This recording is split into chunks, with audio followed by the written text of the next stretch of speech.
அருளும் அரசனும் ஆணையும் தேரும் பொருளும் பிறர் கொள்ள போவதன் முன்னம் தெருளும் உயிரோடும் செல்வனை சேரின் மருளும் பிணை அவன் மாதவமன்றே.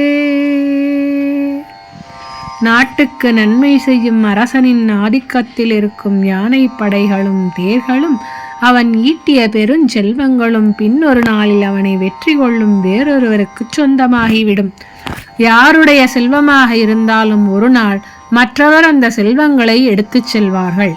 அப்படி வேறொருவர் வந்து எடுத்துக்கொள்ளும் முன்னரே உலக செல்வங்களுக்கெல்லாம் தலைவனான இறைவனை பற்றி தெரிந்து கொண்டு அவனை பற்றிய தெளிவு பெற்று உணர்ந்து அவன் திருவடி சென்று சேர்ந்து விட்டால் அதன் பிறகு செய்வதற்கு இவ்வளவு கடினமா என்று உயிர்கள் பயப்படும் அளவிற்கு இருக்கும் மாபெரும் தவங்கள் எதுவுமே செய்ய தேவையில்லை. கருத்து: ஒரு மாபெரும் நாட்டையே ஆளும் அரசனாக இருந்தாலும் அவனிடம் இருக்கும் எந்த செல்வமும் நிலைப்பதில்லை. நிலையாத இந்த செல்வங்களில் ஆசை வைக்காமல் அரிய மாபெரும் செல்வமாக என்றும் நிலைத்து நிற்கும் இறைவனிடம் சென்று சேர்ந்து விட வேண்டும். இறைவனை சென்று சேர்வதற்கு மாபெரும் தவங்கள் எதுவும் தேவையில்லை.